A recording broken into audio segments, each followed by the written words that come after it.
Ayan.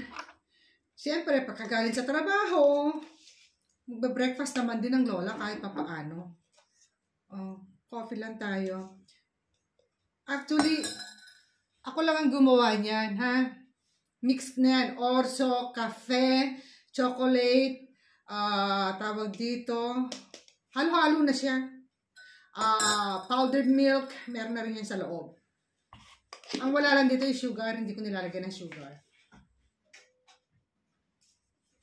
Itong ating breakfast. Oh, ayan, tignan mo. Meron tayong yogurt drink, 3 ubas, 4 na walnut, at saka kiwi. Siyempre yung kape natin. Oh, ayan. Wala yung sugar, ha? Mainit na kayo ating gatas. Nagbe-breakfast din ako sa bahay, and then kapag ka naman kami ni Fabio sa sentro, sigurado magkakape na naman kami doon. Dagdagan ko nga ng konti, parang mas gusto ko yung medyo matapang yung kaya kong ipaglaban.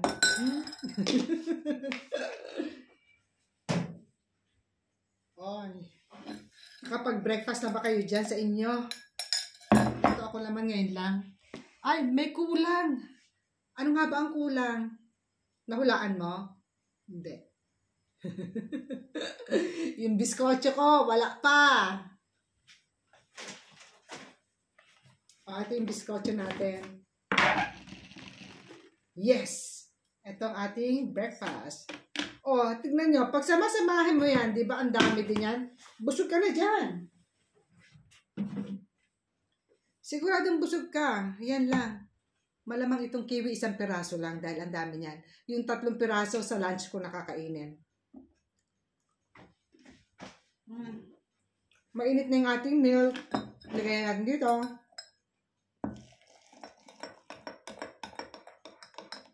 Fresh milk na ininit. Ayan, nag-apan natin ito yung aking ukyali.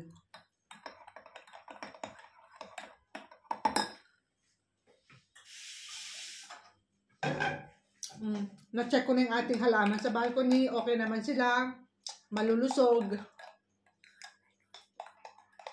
Yung photos ko na nasa balcony, inalis ko na dahil lumalamig. Baka masira. Hindi niya kaya ang lamig. Kaya nilagay ko na siya dito sa Piano Rotolo. Dito sa may hagdanan. Bago ka pumasok sa may pintuan, meron kami doon 2 vase. Doon ko nilagay yung ating photos. Gumanda naman siyang ng konti, lumago. Kasi dati ang tipid niya, ayaw talaga magdahon. Nitong summer, nilabas namin ni Fabio hanggang yesterday, dumami yung dahon niya. Lumago ng kaunti.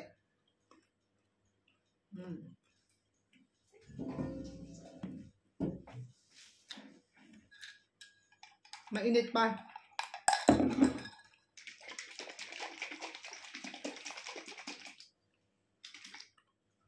Samahan niyo ako mag-breakfast. Halika. Simot. Ganyan ang lola niyo. Sinisimot.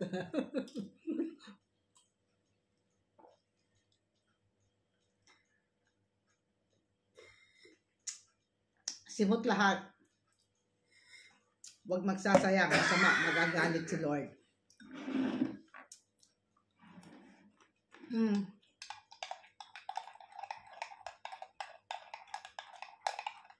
Mamaya, hindi ko alam kung anong lulutuin ko para kay Fabio. Fabio, cosa vuoi mangiare per pranzo? Kahit siya, hindi niya rin alam.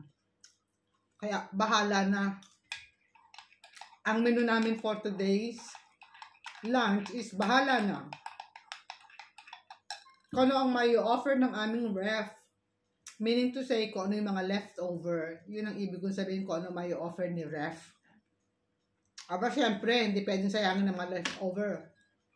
Kakainin yun.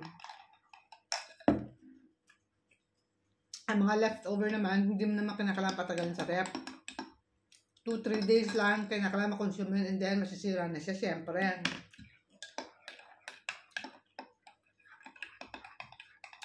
Hindi na kinakailangan patagalin. Hugasan natin yung ating biskotso para siguradong malinis. Mainit pa. Ang sarap. Pasensya nyo na, pero nagsasalta ako, lagi nakakunot yung noo ko. Hindi ako galit. Ganyan talaga mukha ko. Hindi natin pwedeng baguhan. Kaya pagtsagaan nyo, ha?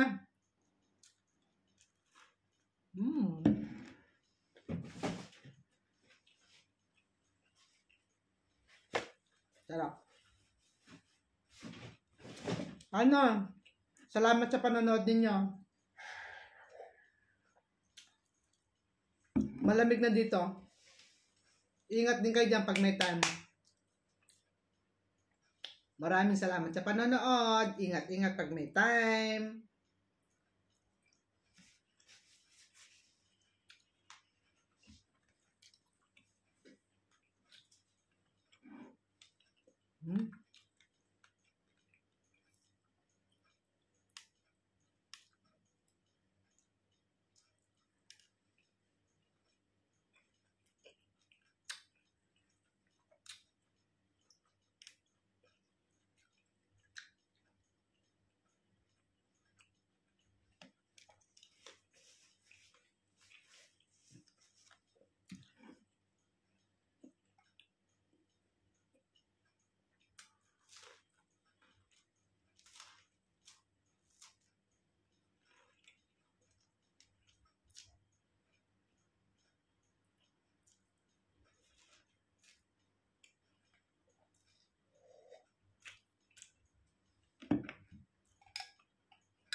Bye! Ingat and God bless!